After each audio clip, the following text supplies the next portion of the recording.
पाए हैं, इसलिए मास्क जरूर पहने।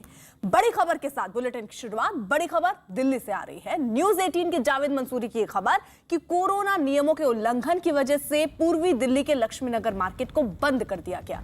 इलाके की डीएम ने यह कार्रवाई की है। अनलॉक के बाद बाजार खुलने के बाद कोरोना नियमों की जमकर धज्जियां उड़ाई गई। इस दौरान सैकड़ों लोगों ने न सिर्फ कोरोना नियमों की अनदेखी की, बल्कि कुछ लोग बिना मास्क लगाए बाजारों में घूमते दिखे। लक्ष्मी नगर मार्केट में भीड़ की तस्वीर वायरल होने के बाद प्रशासन एक्शन में आया। जांच के बाद लक्ष्मी नगर और आसपास के सभी बाजारों को बंद करने का फैसला लिया गया। डीएम ने महामारी एक्ट के तहत कार्रवाई करते हुए लक्ष्मी नगर और आसपास के कई बाजारों को 29 जून रात 10 से 5 जुलाई रात 10 बजे तक बंद करने का आदेश दिया है। और इस फैसले के बाद लक्ष्मी नगर और उसके आसपास मौजूद मंगल बाजार, सुभाष चौक, विजय चौक और जगत राम पार्क जैसे जो बाजार हैं वो 5 जुलाई रात 10 बजे तक बंद रहेंगे। मार्केट बंद होने की जानकारी मिलते ही दुकानदारों की भीड़ वहां इकट्ठा हो गई। इस दौरान भी उन्होंने सोशल डिस्टेंसिंग का ध्यान नहीं रखा। इसी वक्त मैं मौजूद हूं जो लक्ष्मी नगर का मुख्य बाजार है, जिसे बंद किया गया है 5 जुलाई तक। और मैं आपको यहां पर तस्वीरें दिखाना चाहता हूं। ये वो दुकानदार हैं, यहां काम करने वाले लोग हैं जो सुबह पहुंचे हैं, लेकिन अब आदेश जारी हो चुका है, दुकानें नहीं खोल सकते, लिहाजा ये यहां दुकानों के बाहर इकट्ठा हैं। ये बताइए कि दुकानें तो बंद हो गई हैं, आप लोग क्यों आए आज यहाँ पर? भाई साहब, ये जो दुकानें बंद हुई है ये बहुत दुर्भाग्यपूर्ण दुकानदारों के लिए है। अभी लगभग 2 महीने के लॉकडाउन के अंदर किसी दुकानदार भाई ने दुकान नहीं खोली। अब अगर 15 दिन के बाद दुकान खुली है, उसके बाद 1 हफ्ते का लॉकडाउन लगा दिया गया है, तो दुकानदार के लिए इससे बुरी स्थिति कुछ नहीं है। पूर्ण क्यों है सर? डिस्टेंसिंग का पालन नहीं हो रहा था बाजार में, इसलिए बंद किया गया। भाई साहब, ऐसा है, अगर 8 बजे तक बंद होना चाहिए तो 8 बजे तक ही बंद होना चाहिए। 8 बजे के बाद किसी हर दुकान में किसी 9 बजे बंद होता है, किसी 10 बजे बंद होता है। क्यों होता है? मतलब पालन नहीं हो रहा, आप ये कह रहे हैं? पालन नहीं हो रहा है यहाँ पे। आपकी दुकानें हैं यहाँ पर? हाँ, हमारे दुकान है वहाँ पे। अच्छा, हाँ जी। और एक चीज बताओ, एक 15 दिन बाद लॉकडाउन हुआ है, उसके बाद फिर 1 हफ्ता लॉकडाउन करो, पूरे दिल्ली को लॉकडाउन करो ना। सरोजी नगर मार्केट इतना रस पड़ा हुआ है। ये बताइए सर, दुकानों के भीतर और बाजार में आप लोगों की भी जिम्मेदारी बनती है ना? जिम्मेदारी बनती है। पब्लिक भी तो बेवकूफ है, पब्लिक क्यों नहीं मानते? अच्छा, पब्लिक को मनाने के लिए भी तो मनाना चाहिए ना। फिर देखिए, ये इनकी अपनी दलील है। आप बताइए सर, यहाँ पर दुकानें बंद कर दी गई हैं 5 जुलाई तक, क्या लगता है आपको किस तरह से अब आगे बढ़े? सरोजी नगर में इतना मार्केट रस होता है। सबसे बड़ी बात है, ये जो दुकानें बंद हुई हैं ये साप्ताहिक बाजार की वजह से हुई है। कल मंगलवार को ये साप्ताहिक बाजार की रेहड़ियां, जो पटरियां लगती थी मंगल बाजार में, वो साप्ताहिक बाजार वालों की रेहड़ियां हमारी दुकानों के आगे मंगल बाजार और पूरा लास्ट तक ये लगा गया। सर आप बताइए, आपकी भी दुकान है यहाँ पर? जी बिल्कुल। मास्क अभी आपने सही नहीं लगाया, मास्क हाँ वजह से। हाँ जी। ये बताइए कि प्रशासन ने बंद कर दिया है, आप लोग पालन नहीं कर रहे थे ऐसा कहा जा रहा है, और मार्केट एसोसिएशन को कहा कि पालन करना होगा नियमों का। देखो, नियमों का पालन करेंगे जब ही हमारा काम बनेगा। अच्छा। अगर हम नियमों का पालन कर रहे हैं, अगर 8 का 8:15 बजे बंद भी होती है, इससे कोई फर्क नहीं पड़ता। फर्क पड़ता है कि जैसे कल साप्ताहिक की बाजार लगा है, रेडी वाले आए, पटरी वाले आए, उसमें दुकानदारों की क्या गलती है? ये तो दुकानदारों के ऊपर थोपा जा रहा है। जावेद मंसूरी हमारे साथ, हमारे सहयोगी इस वक्त जुड़ चुके हैं। जल्दी से पहले रुख जावेद का ही कर लेते हैं। जावेद, आप अभी उस मार्केट में हैं जिसे फिलहाल 5 जुलाई तक बंद कर दिया गया है। इसके बाद लोग अब क्या कह रहे हैं, जरा उनसे बात कीजिए। अगर फिर से 5 जुलाई के बाद भी अगर स्थिति ऐसी ही रहती है, नियमों का पालन नहीं होता है, तो फिर से एक बार मार्केट बंद करना पड़ेगा। लोग क्या कह रहे हैं? बिल्कुल, बीती रात एक आदेश जारी किया गया जिसके तहत 5 जुलाई तक मार्केट बंद कर दी गई है। यहाँ सब तमाम दुकानदार अपनी दुकानों के बाहर मौजूद हैं। देखिए, यहाँ पर ये लंच बॉक्स भी लेकर आए हैं। इनको लगा था कि आज दुकान खुलेगी, लेकिन जब आए तो आदेश का पता चला और दुकान बंद है। सर क्या कहना चाहेंगे? अब दुकान बंद है 5 जुलाई तक। लॉकडाउन के अंदर बच्चे, ये रिक्शे वाले, रेडी वाले जाम लगा देते हैं, उसके चलते भीड़ हो जाती है। लेकिन आप लोगों की भी तो जिम्मेदारी है। ऑर्डर में साफ कहा गया है कि जो मार्केट एसोसिएशन है, मतलब जिनके अधीन आप काम करते हैं, वो पालन करेंगे नियमों का। पालन नहीं किया जा रहा था, भीड़ बढ़ रही थी, मास्क नहीं पहन रहे थे लोग। कुछ दुकानदार ऐसे हैं जो करते नहीं है, दुकान खोल लेते हैं, और कई तो 10 बजे तक खोल लेते हैं। उनकी वजह से दूसरे लोगों को भुगतना पड़ रहा है। देखिए, और भी यहाँ पर लोग हैं। सर, आप यही काम करते हैं, मार्केट बंद हो गई है 5 जुलाई तक, अब आगे जब खुलेगी तो नियमों का पालन करेंगे? हाँ जी, हम तो करेंगे। अच्छा जी, हम तो किसको जिम्मेदार मानते हैं यहाँ पर जो ये स्थिति बनी है, मार्केट को बंद करना पड़ा है? ये रेडी पटरी वालों को जिम्मेदार मानते हैं यहाँ। अच्छा, रेहड़ी पटरी से भीड़ होती है यहाँ मार्केटों में अंदर पहुँच नहीं पाते हैं लोग। देखिए ये सुबह से एक बात ही निकल कर आ रही है कि रेहड़ी पटरी वाले जो हैं कल साप्ताहिक बाजार लगा था, रेहड़ी पटरी वाले आए, उनकी वजह से यहाँ पर भीड़ बढ़ी। सुबह से तमाम लोग यही बात कर रहे हैं, लेकिन ये सिर्फ एक दिन की बात नहीं है अर्पिता। इससे पहले भी पुलिस प्रशासन लगातार नजर बनाए हुए था। पिछले कई दिनों से लगातार यहाँ पर देखा जा रहा था, जिसके बाद ये फैसला लिया गया कि ये बाजार 5 जुलाई तक बंद कर दिया जाए। जी ठीक है, आप रहिए जरा सा। देखिए, दिल्ली के लक्ष्मी नगर इलाके जहां पर इस वक्त जावेद मौजूद हैं, वहां पर दुकानदारों की जुटने की खबर जब पुलिस को मिली, क्योंकि इससे पहले सुबह जो तस्वीरें आई थी भारी तादाद में वहां पर दुकानदार जुट गए थे। उसके बाद वहां लोगों को हटाने के लिए पुलिस वाले भी पहुंचे।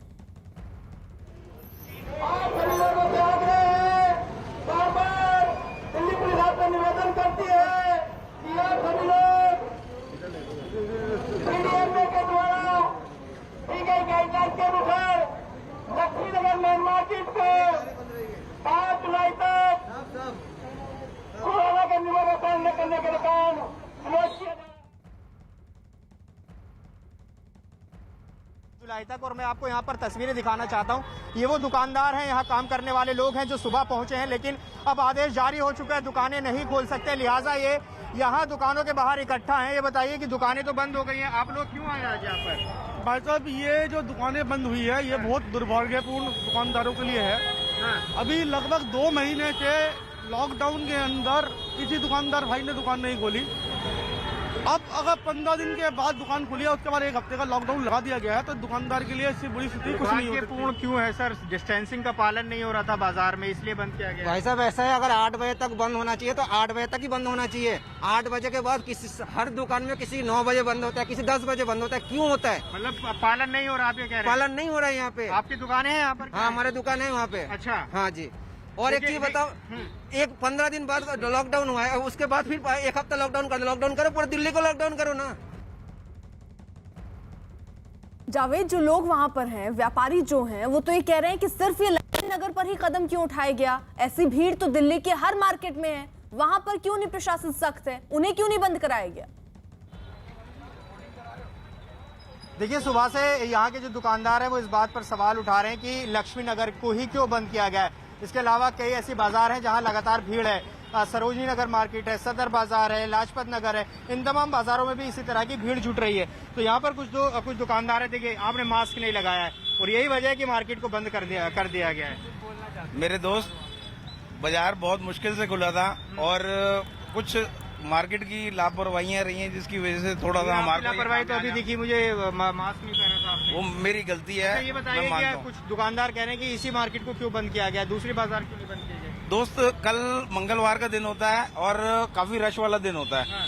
तो बाजार में जो आएगा उसे हम मना नहीं कर सकते। मंगलवार के साप्ताहिक बाजार पर ठीकरा फोड़ रहे हैं आप यहाँ? मैं भी मंगल बाजार मार्केट को ही ठीकरा फोड़ रही हूँ। हाँ। साप्ताहिक मार्केट, मैं भी दुकानदार हूँ, मेरा भी मार्केट इसमें दुकान है।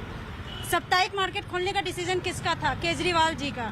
अगर वो नहीं खोलते तो मार्केट में एक दुकानदार की सेल ऐसी नहीं है जो आज वो किराया भी भरने तक है। आज 25 दिन के लिए भी मार्केट खोली है, कोई सिचुएशन नहीं कि साप्ताहिक बाजार में नियमों का उल्लंघन। ये डिसीजन केजरीवाल जी का था।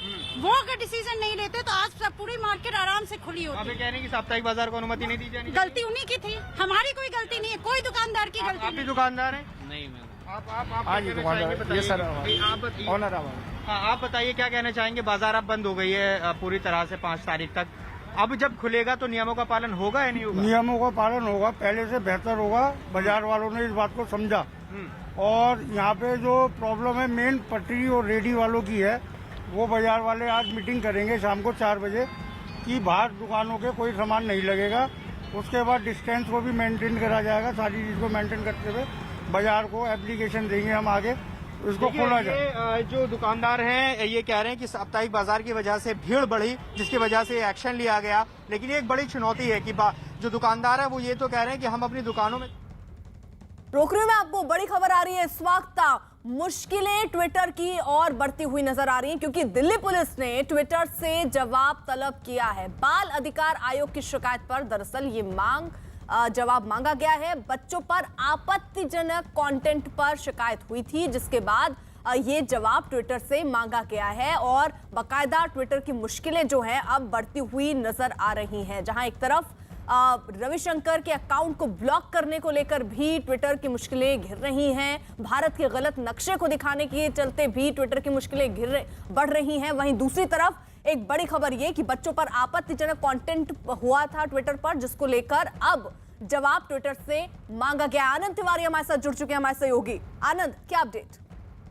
जी देखिए अर्पिता, जिस तरह से जो एनसीपीसीआर है उसकी शिकायत पर दिल्ली पुलिस ने एक एफआईआर दर्ज की थी पॉक्सो और आईटी एक्ट की धाराओं में। उसी मामले में ट्विटर को एक मेल भेजा है दिल्ली पुलिस की जो साइबर सेल है साइपेड ने, और कल ये मेल भेजा गया और इसमें जवाब मांगा गया है ट्विटर से, ट्विटर इंडिया से, कि वो ये बताएं कि जो लिंक्स बच्चों से जुड़ी जो सामग्री थी आपत्तिजनक और जो चाइल्ड पोर्नोग्राफी से जुड़ी जो लिंक्स थी वो ट्विटर पे जो शेयर की गई थी वो किन लोगों ने शेयर की थी और उस पर ट्विटर ने क्या कोई संज्ञान लिया था या उन पोस्ट को डिलीट करा था या कोई चेतावनी दी थी या उन लोगों के जो अकाउंट है उन्हें ब्लॉक किया था। ये तमाम ऐसे सवाल है जिनके जवाब ट्विटर को देना है और अगर ट्विटर इस मेल का जवाब नहीं देगा तो फिर से जो है ट्विटर को एक बार फिर से कानूनी नोटिस भेजा जाएगा और उसकी अवहेलना करने पर कड़ी कार्रवाई भी दिल्ली पुलिस कर सकती है। जो दिल्ली पुलिस के सूत्र बता रहे हैं कि आने वाले वक्त में ट्विटर इंडिया और ट्विटर कम्युनिकेशन जिनके खिलाफ ये मुकदमा दर्ज हुआ है उनके अधिकारियों को तलब भी किया जा सकता है पूछताछ के लिए, उनसे पूछताछ भी हो सकती है, चाहे वो वर्चुअल तरीके से हो या फिजिकल तौर पर उन्हें दिल्ली बुलाया जाए। शुक्रिया आनंद। और इस बीच कांग्रेस से जुड़ी एक बड़ी खबर आ रही है। न्यूज 18 की अरुण सिंह की यह खबर है कि कांग्रेस नेता नवजोत सिंह सिद्धू सुबह करीब 11 बजे दिल्ली में प्रियंका गांधी से उनके आवास पर उन्होंने मुलाकात की और इस मुलाकात के बाद प्रियंका गांधी राहुल गांधी से मिलने उनके घर पहुंची। पंजाब के सीएम कैप्टन अमरिंदर सिंह और पूर्व मंत्री नवजोत सिंह सिद्धू के बीच लंबे समय से विवाद चल रहा है और उसी को सुलझाने की कवायद में इस वक्त जुटे हुए नवजोत सिंह सिद्धू ने पहले ही स्थिति क्लियर की कि वो राहुल गांधी या प्रियंका गांधी से ही मुलाकात करना चाह रहे हैं। कल भी ये सुगबुगाहटें थी कि राहुल गांधी से उनकी मुलाकात हो सकती, लेकिन वो मुलाकात नहीं हो पाई और आज नवजोत सिंह सिद्धू ने बाकायदा खुद एक ट्वीट किया और ये लिखा कि लंबी बातचीत प्रियंका गांधी से हुई है। अब यानी साफ है कि नवजोत सिंह सिद्धू क्या चाह रहे हैं वो प्रियंका गांधी के सामने उन्होंने रख दिया है और अब प्रियंका गांधी राहुल गांधी के घर पहुंची हैं उनसे मुलाकात करने, और जो ऑफर नवजोत सिंह सिद्धू जो बात कह रहे हैं उस पर अब राहुल गांधी से भी मंथन होगा। उसके बाद देखना होगा कि जिस तरीके से नवजोत सिंह सिद्धू की डिमांड है या मांग है उसको आला कमान पूरा करता है या नहीं करता है। लेकिन जो खबरें हैं वो ये हैं कि प्रदेश अध्यक्ष का पद नवजोत सिंह सिद्धू चाह रहे हैं। नवजोत सिंह सिद्धू ये चाह रहे हैं कि एक चेहरा, दूसरा चेहरा भी यहां पर पंजाब के लिए नवजोत सिंह सिद्धू का कैप्टन अमरिंदर सिंह के बाद रखा जाए, यानी बराबरी का दर्जा दिया जाए। वह आला कमान को यह तय करना है कि क्या प्रदेश अध्यक्ष का पद जो नवजोत सिंह सिद्धू चाह रहे हैं वो देने के लिए तैयार है, क्योंकि इसके पक्ष में कैप्टन अमरिंदर सिंह तो नहीं है। अरुण सिंह हमारे साथ, हमारे सहयोगी इस वक्त जुड़ चुके हैं और पंकज कपाही इस वक्त हमारे साथ मौजूद हैं। अरुण का जल्दी से पहले रुक करते हैं, फिर पंकज मैं आपके पास भी आऊंगी। अरुण, ये जो मुलाकात हो रही थी प्रियंका गांधी की राहुल गांधी के साथ, क्या वो अभी भी चल रही है या खत्म हो गई है और फाइनल फॉर्मूला क्या बना ये तय हो पाया है क्या? देखिए, अभी भी सिद्धू को लेकर के फाइनल फार्मूला क्या होगा उस पर डिस्कशन चल ही रहा है। मैं आपको क्रोनोलॉजी बताता हूं। सबसे पहले प्रियंका गांधी अपने घर से निकलती हैं और राहुल गांधी के घर जाती हैं। राहुल गांधी से डिस्कशन इस बात को लेके होती है कि सिद्धू ने मिलने का समय आज मांगा है, उनसे मैं क्या बात कर सकती हूँ, पार्टी उनको क्या ऑफर कर सकती है। उसके बाद राहुल गांधी ने प्रियंका गांधी को जो कुछ भी सलाह दी होगी, उसके बाद प्रियंका गांधी अपने घर पहुंचती हैं और उधर सिद्धू उनके घर पहुंचते हैं। सिद्धू के साथ प्रियंका गांधी की मुलाकात होती है, दोनों की बात होती है। सिद्धू ने अपनी विश लिस्ट उनको प्रियंका को दे दी है। प्रियंका पार्टी की तरफ से क्या ऑफर कर सकती है ये अभी नहीं बताया गया है सिद्धू को। उसके बाद प्रियंका गांधी बैठक खत्म करने के बाद आती हैं 10 जनपद। इस वक्त प्रियंका गांधी सोनिया गांधी के घर पे हैं और उम्मीद की जा रही है कि राहुल गांधी भी यहीं पर आएंगे और गांधी परिवार ही आखिरी फैसला करेगा कि नवजोत सिंह सिद्धू को क्या भूमिका प्रदेश कांग्रेस में दी जाती है। आपकी बात एकदम सही है, नवजोत सिंह सिद्धू प्रदेश अध्यक्ष बनना चाहते हैं, डिप्टी सीएम वो नहीं बनना चाहते, अमरिंदर सिंह के अंडर वो काम नहीं करना चाहते क्योंकि समय भी अब कम है। अगर वो प्रदेश अध्यक्ष बनेंगे तो टिकटों के बंटवारे में उनकी से होगी, उनके विधायक ज्यादा जीत के आएंगे तो मुख्यमंत्री पद की रेस में वो भी बने रहेंगे, ये वो चाहते हैं। लेकिन जब सिद्धू निकल रहे थे वहां से प्रियंका गांधी से मुलाकात करने के बाद हमने उनका कई बार कोशिश की कि उनसे बात करें। उनकी गाड़ी जिस रेड लाइट पर रुकती थी वहां पर हमने कोशिश की, वो बात करने को तैयार नहीं है। और अभी की जानकारी मैं बताऊं, एक 5 सितारा होटल है प्रियंका गांधी के घर के जस्ट बगल में, वहां पर उनकी गाड़ी अंदर चली गई है और नवजोत सिंह सिद्धू उस 5 सितारा होटल में इस वक्त हैं। कल जब वो आए थे तब भी उन्होंने इस तरह से किया था, उन्होंने अपनी स्कॉट, अपनी जो सुरक्षा थी वो छोड़ दिया, अपनी गाड़ी छोड़ दी, एक प्राइवेट गाड़ी लेकर के फोन भी अपना छोड़ दिया था और वो कहीं लापता हो गए थे। जो खबर आ रही है वो ये कि प्रियंका गांधी से कल भी उनकी बात हुई थी, आज भी मुलाकात हुई है और अब ये फाइनल है। जो कुछ भी फैसला होगा फाइनल होगा और यही तय करेगा सिद्धू कांग्रेस में है तो किस भूमिका में है या सिद्धू कांग्रेस में नहीं है। ठीक है, पंकज भी हमारे साथ है। पंकज, आपके पास क्या अपडेट है, क्योंकि सियासी हलचल तो वहां पर भी बड़ी होगी, मुलाकात भले यहाँ दिल्ली में हो रही है। देखिए, इस समय कैप्टन अमरिंदर सिंह ने भी कल लंच डिप्लोमेसी के जरिए कुछ विधायकों को बुलाया, कुछ हिंदू नेताओं को बुलाया है और कोई भी फैसला लेना है, अगर अध्यक्ष लगाया जाना है, डिप्टी सीएम लगाया जाना है। डिप्टी सीएम की ऑफर नवजोत सिंह सिद्धू के पास पहले से है, लेकिन डिप्टी सीएम नवजोत सिंह सिद्धू अब बनना नहीं चाह रहे। वो कह रहे हैं कि चुनाव में कम समय बचा है, तो ऐसे में वो कैप्टन अमरिंदर सिंह के अंडर काम नहीं करना चाह रहे।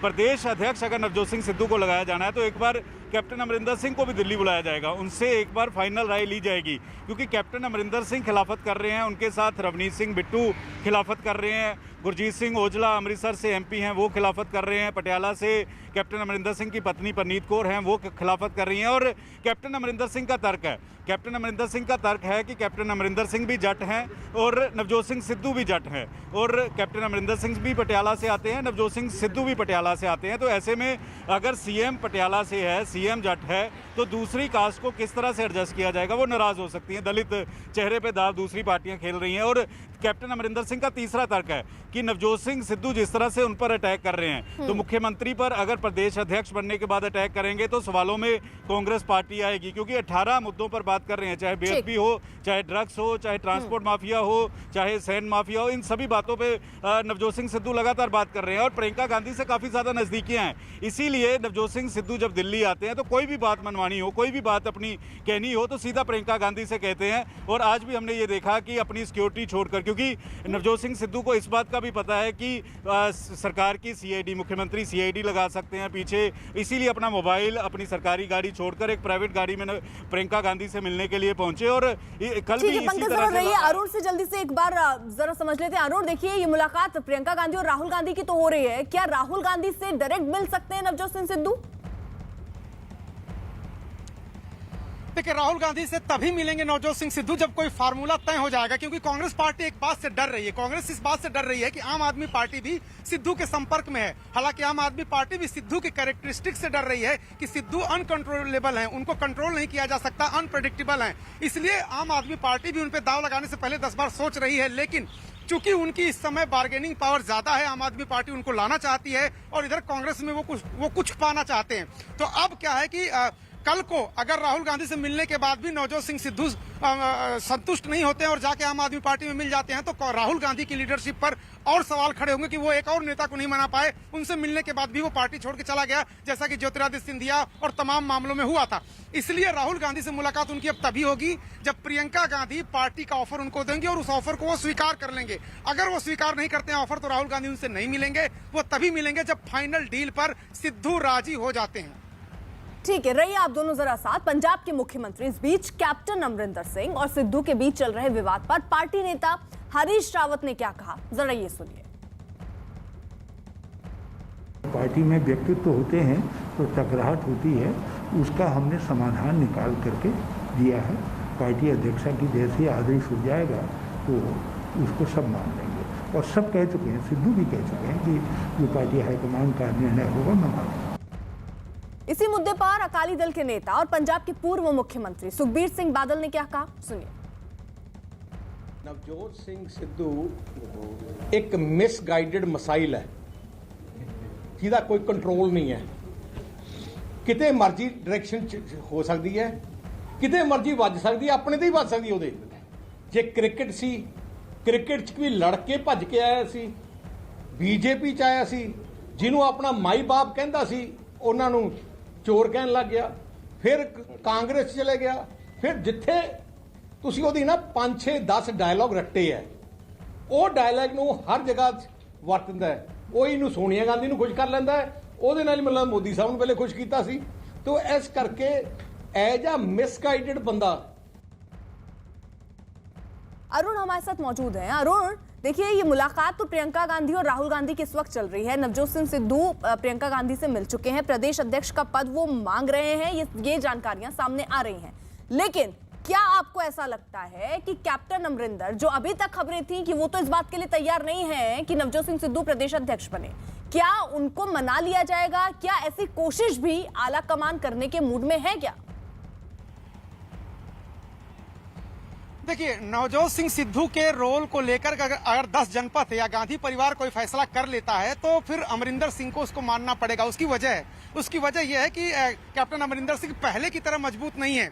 मैं आपको बता रहा हूं कि कैप्टन अमरिंदर सिंह की कोटरी, उनके सबसे क्लोज 6 मंत्री ऐसे थे जिनको उनका सबसे प्रबल समर्थक माना जाता था, और वो आकर के राहुल गांधी के पास उनकी शिकायत करके गए हैं, यानी कैप्टन की शिकायत करके गए हैं। कैप्टन को यह बात पता है कि हमारे लोग बागी हो गए हैं, सिद्धू के साथ जनमत नहीं है, सिद्धू के साथ एमएलए नहीं है, लेकिन अगर कैप्टन के अपने ही लोग उनसे असंतुष्ट है, नाराज है, तो कैप्टन कमजोर होते हैं। यही वजह है कि कैप्टन 3.5 घंटा कमेटी के सामने आते हैं, पेश होते हैं और सवालों का जवाब देते हैं। जिस कमेटी के सामने सिद्धू नहीं आते, सिद्धू उस कमेटी का फोन नहीं उठाते, सिद्धू उस कमेटी से बात नहीं करते, और उस कमेटी के सामने 3.5 घंटे कैप्टन को बैठना पड़ता है। उसके बाद सिद्धू जो मांग कर रहे हैं, उनकी बातें सुन के आला कमान राहुल गांधी वो बातें डायरेक्ट करता है चीफ मिनिस्टर को कि आप सिद्धू के मुद्दों को एड्रेस करिए, जो बाकी विधायक हैं या मंत्री उनके मुद्दों को एड्रेस करिए। तो जो आज की हालत है, पंजाब के मुख्यमंत्री अमरिंदर सिंह उतने मजबूत नहीं हैं, और ऐसे में अगर आला कमान कोई फैसला करता है, चुनाव सामने है, तो हो सकता है कि वो समझौता कर लें। लेकिन सिद्धू को लेकर के आला कमान के मन में भी शंका है, अनप्रेडिक्टेबल हैं, वो पार्ट टाइम पॉलिटिशियन हैं, कभी मुंबई चले जाएंगे, कभी किसी कॉमेडी शो में चले जाएंगे, कभी कहीं कमेंट्री करेंगे, कभी पाकिस्तान चले जाएंगे, तो वो कब क्या करेंगे ये बात को लेकर के आला कमान भी खुश नहीं रहता है। और जब उन्होंने बयानबाजी की थी न्यूज 18 इंडिया पर, कैप्टन को काफी कुछ कहा था, तब भी नाराजगी जताई थी राहुल गांधी ने। तो अब देखना होगा कि कांग्रेस की तरफ से ऑफर क्या जाता है उनको, और वो किस बात पर सहमत होते हैं। यानी फिलहाल देखिए, प्रियंका गांधी और राहुल गांधी के बीच बातचीत हो रही है। नवजोत सिंह सिद्धू थोड़ी देर पहले ही प्रियंका गांधी से मिले हैं और अपनी बात उन्होंने रख दी है। फाइनल ऑफर क्या होता है, इस पर हमारी नजर रहेगी। बहरहाल आप सभी का बहुत बहुत शुक्रिया। बढ़ रहे हैं आगे। जम्मू में चौथे दिन देखिए ड्रोन की खबर से अब शुरुआत करते हैं।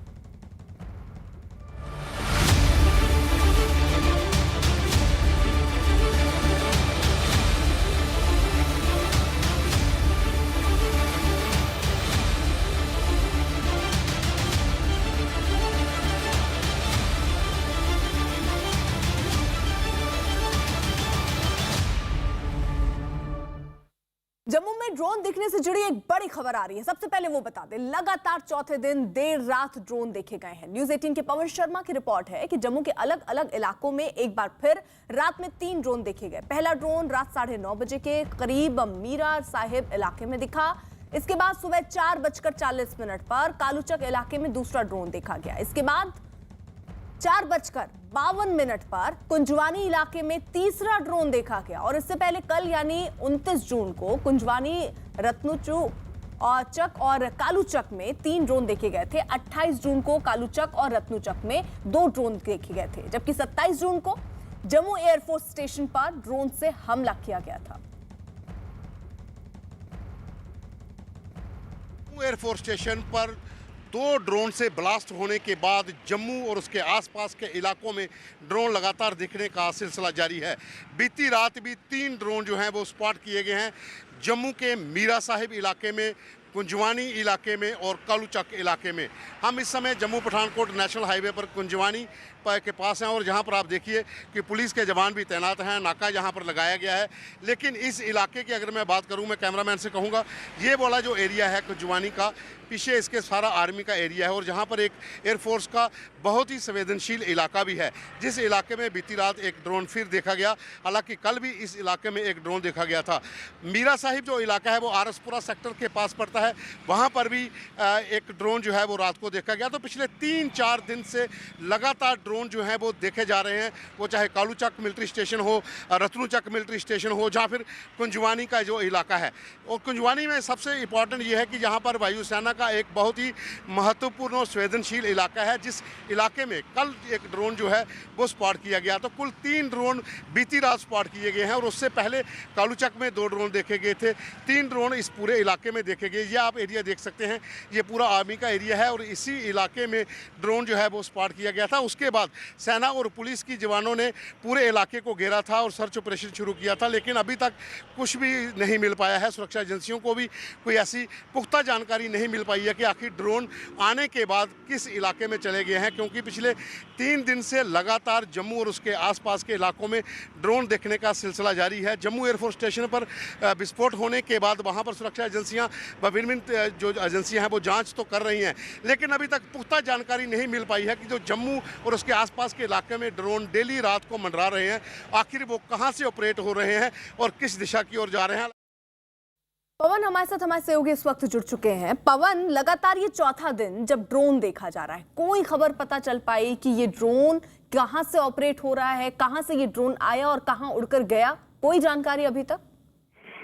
देखिए, सुरक्षा एजेंसियां इसके ऊपर काम कर रही हैं। NIA के साथ साथ जम्मू कश्मीर पुलिस, दूसरी जो सुरक्षा से जुड़ी हुई एजेंसियां हैं वो इस पे पिछले 3 दिन से लगी हुई हैं, लेकिन 3 दिन से ही लगातार रात को ड्रोन देखे जाने का सिलसिला जारी है। वो चाहे कालूचक मिलिट्री स्टेशन हो, रतनचक मिलिट्री स्टेशन हो, या फिर कुंजवानी एरिया हो, मीरा साहिब एरिया भी है जहाँ जो आरसपुरा सेक्टर के पास पड़ता है, वहां में भी रात को ड्रोन देखे गए हैं। तो लगातार ड्रोन देखे जा रहे हैं। 2 से 3 ड्रोन डेली रात को डिटेक्ट हो रहे हैं। कभी इस जगह पे स्पॉट हो रहा है, कभी दूसरे मिलिट्री स्टेशन के पास स्पॉट हो रहा है, लेकिन अभी तक सुरक्षा एजेंसियों को पुख्ता जानकारी नहीं मिल पाई है कि आखिर ये ड्रोन कहाँ से ऑपरेट हो रहे हैं या फिर ये आने के बाद किस इलाके में जा रहे हैं।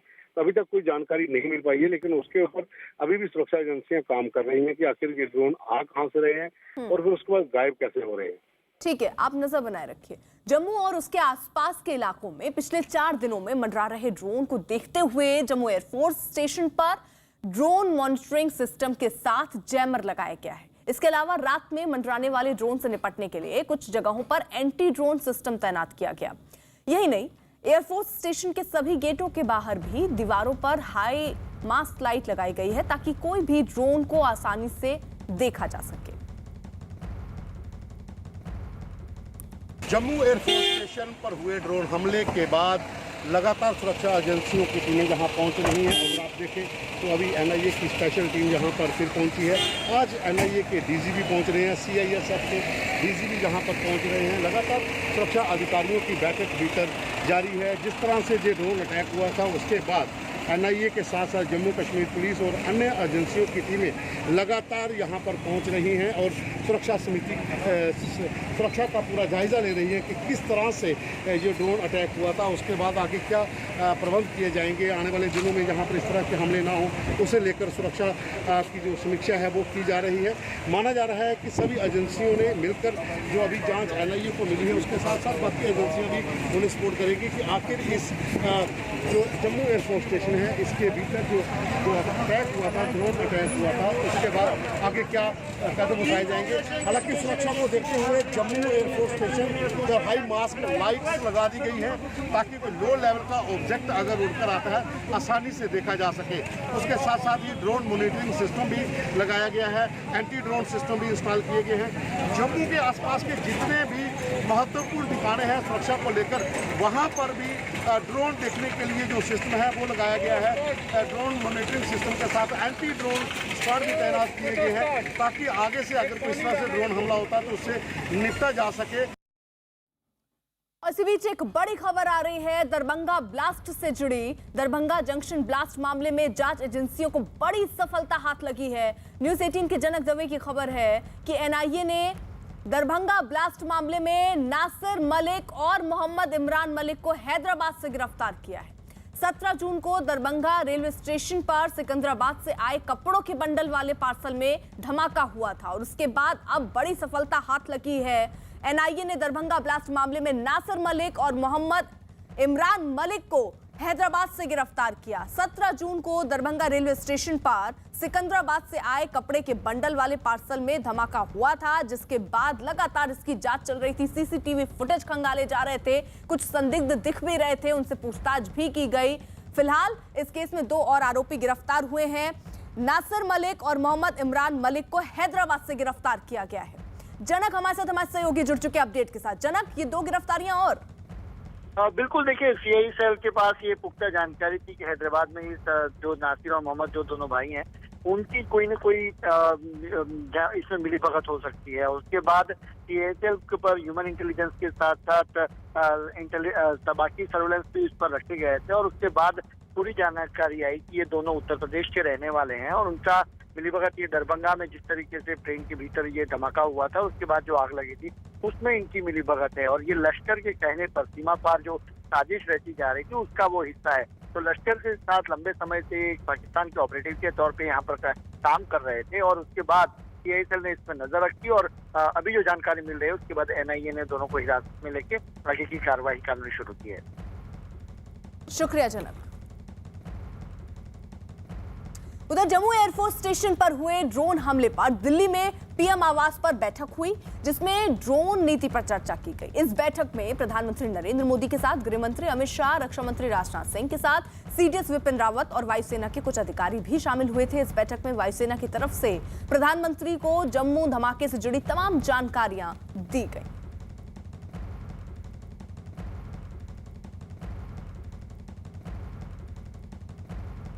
जम्मू में चौथे दिन ड्रोन दिखने पर जेडीयू और आरजेडी ने क्या कहा, सुनिए। ड्रोन से जो हमला हुआ है एयरफोर्स स्टेशन पे, ये बहुत चिंताजनक बात है। इससे हमारे सारे सैनिक ठिकाने और अड्डों पे खतरा है। तो अपनी आंतरिक सुरक्षा को लेकर बिल्कुल कोई ठोस निर्णय लिए जाने की आवश्यकता है।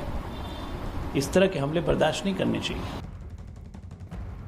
कश्मीर में पहली दफा ऐसा हुआ है कि ड्रोन का इस्तेमाल हुआ है आतंकवादियों के जरिए और ये वहाँ के जम्मू कश्मीर के पुलिस का ये मानना है कि जो आतंकवादी हैं वो वहाँ के लोकल नौजवान लड़के हैं 18 साल 20 साल, वहाँ के नागरिकों का दिल नहीं जीतिएगा, उनका विश्वास हासिल नहीं कीजिएगा तब तक कश्मीर में आपको सफलता मिलने वाली नहीं है। आप कितना भी हाई लेवल मीटिंग कर लीजिए। जम्मू एयरफोर्स स्टेशन पर हुए धमाके की जांच एनआईए को सौंपी गई है और न्यूज 18 के पवन शर्मा की खबर है कि मामले की जांच के लिए आज एनआईए के डीजी और सीआईएसएफ के डीजी जम्मू पहुंचेंगे। तो लगातार जो जांच टीम है वो इस बात का पता लगा रही है कि आखिरकार ये ड्रोन आ कहां से रहे हैं। शक तो पाकिस्तान पर जा रहा है, आईएसआई पर जा रहा है, क्योंकि जिस जगह पर ये ब्लास्ट हुआ था वहां से करीब 14 किलोमीटर की दूरी है और उतने में ड्रोन उड़ाया जा सकता है, क्योंकि इससे पहले भी 12 किलोमीटर तक ड्रोन उड़ते हुए देखे गए हैं। और जरा इस बीच एक और बड़ी खबर, जैश आतंकियों को घुसपैठ कराने की साजिश पाकिस्तान में धड़ल्ले से चल रही है। अफगानी लड़ाकों को घुसपैठ कराने की तैयारी है। जम्मू कश्मीर से ये बड़ी खबर आ रही है। न्यूज 18 के अमित पांडे की रिपोर्ट है कि ड्रोन ऑपरेट करने में माहिर और अत्याधुनिक हथियार चलाने की ट्रेनिंग कर चुके कई अफगानी लड़ाके पाकिस्तान से भारत में घुसपैठ करने की ताक में हैं और ये आतंकी जैश के हैं जिनकी संख्या 30 से 40 के बीच है। और खबर तो ये भी कि पाकिस्तान के कब्जे वाले कश्मीर के कोटले इलाके में ये जमा हुए हैं। जम्मू के राजौरी सेक्टर में घुसपैठ की फिराक में है। तो बड़ी खबर इस वक्त आ रही है, पाकिस्तान की साजिश जो है वो एक बार फिर से बेनकाब हुई है। अमित पांडे की यह खबर है कि किस तरीके से पाकिस्तान ये साजिश रच रहा था। ड्रोन चलाने में माहिर जो अफगानी लड़ाके हैं उन्हें दरअसल घुसपैठ कराने की फिराक में लगातार जुटा हुआ था पाकिस्तान। 30 से 40 ये संख्या बताई जा रही है आतंकियों की जो इस फिराक में थे कि वो घुसपैठ कर पाए। जम्मू के राजौरी ये सेक्टर जहां से घुसपैठ की ये लोग फिराक में थे। तो बड़ी खबर आ रही है जिससे पाकिस्तान का चेहरा एक बार फिर से दुनिया के सामने आता हुआ नजर आ रहा है। अत्याधुनिक हथियार चलाने की ट्रेनिंग कर चुके कई ऐसे अफगानी लड़ाके हैं जो पाकिस्तान से भारत में घुसपैठ करने की ताक में है। ये आतंकी जैश के बताए जा रहे हैं और इनकी संख्या 30 से करीब 40 के बीच है। खबर यह भी है कि पाकिस्तान के कब्जे वाले कश्मीर के कोटली इलाके में ये सारे जमा हुए जम्मू के राजौरी सेक्टर में घुसपैठ की फिराक में है। अमित पांडे हमारे सहयोगी भी जुड़ चुके अपडेट के साथ। अमित, किस तरीके की ये साजिश जो अब बेनकाब हुई है? देखिए, पिछले 1 महीने के दौरान इन आतंकियों की मूवमेंट देखी गई है और 30 से 40 इनकी तादाद है और जैश के आतंकी ये बताए जा रहे हैं। इससे पहले ये होता था कि जैश के आतंकियों की मूवमेंट साउथ कश्मीर में देखी जाती थी, लेकिन बहुत दिनों बाद 2-3 साल बाद ऐसा मौका देखा जा रहा है कि जब जैश के आतंकियों की जो मूवमेंट है वह जम्मू के इलाके में देखी गई है। और खास बात ये भी है कि ये एक विशेष रूप से प्रशिक्षित आतंकी हैं जिनको ड्रोन चलाने की ट्रेनिंग मिल चुकी है, अत्याधुनिक हथियार चलाने की ट्रेनिंग दी जा चुकी है और अफगान युद्ध का इनको अनुभव है। तो एक गहरी साजिश है, पाकिस्तान की शह पर साजिश है और खौफनाक तैयारी है भारत में अशांति फैलाने की। शुक्रिया अमित। और इसी बीच एक और बड़ी खबर आ रही, जल्दी से रुख उसका भी। मुंबई से ये बड़ी खबर, वहां दहिसर इलाके में कुछ बदमाशों ने गहनों की एक दुकान में लूट की कोशिश की है। इस दौरान बदमाशों ने कई राउंड फायरिंग की, जिसमें दुकानदार की मौत हो गई है। हालांकि बदमाश लूट में नाकाम रहे और वहां से फरार हो गए। तो बड़ी खबर ये मुंबई से, जहां पर दुकानदार की हत्या हुई है।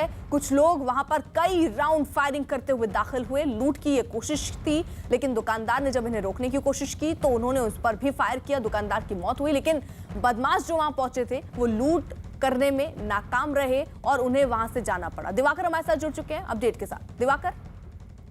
अर्पिता, देखिए, मुंबई पुलिस से जो जानकारी मिल पा रही है उसके मुताबिक सुबह करीब 10:30 बजे के आसपास कुछ लोग जो है दहिसर का जो इलाका है, रावलपाड़ा के इलाके में जो ज्वेलरी शॉप है वहां पर कुछ लोग पहुंचते हैं और अंधाधुंध कई राउंड फायरिंग करते हैं वहां पर और लूटने की कोशिश करते हैं ज्वेलरी शॉप को।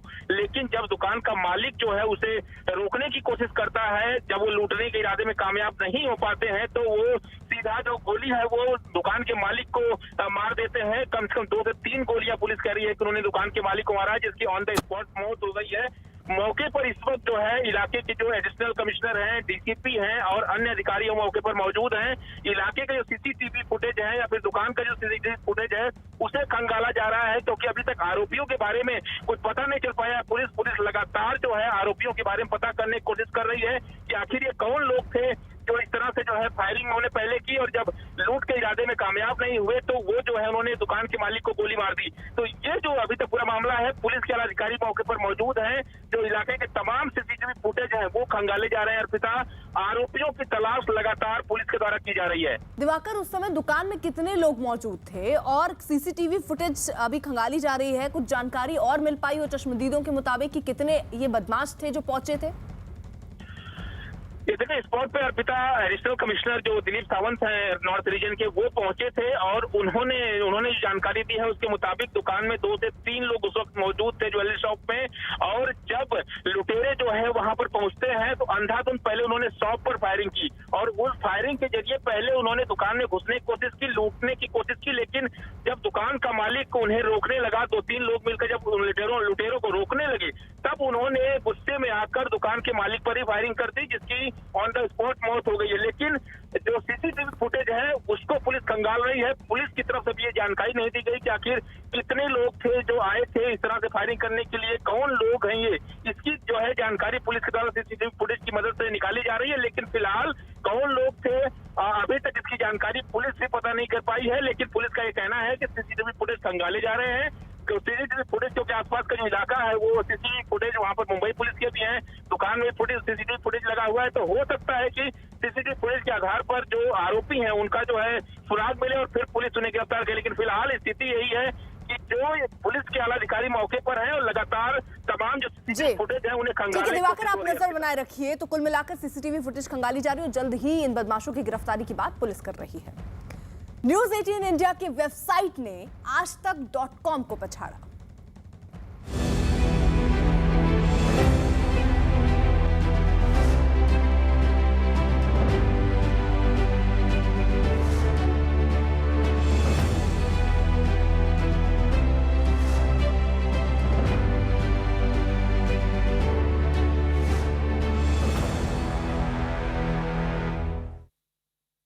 फिलहाल एक छोटा सा ब्रेक, आप बने रहिए न्यूज 18 इंडिया के साथ।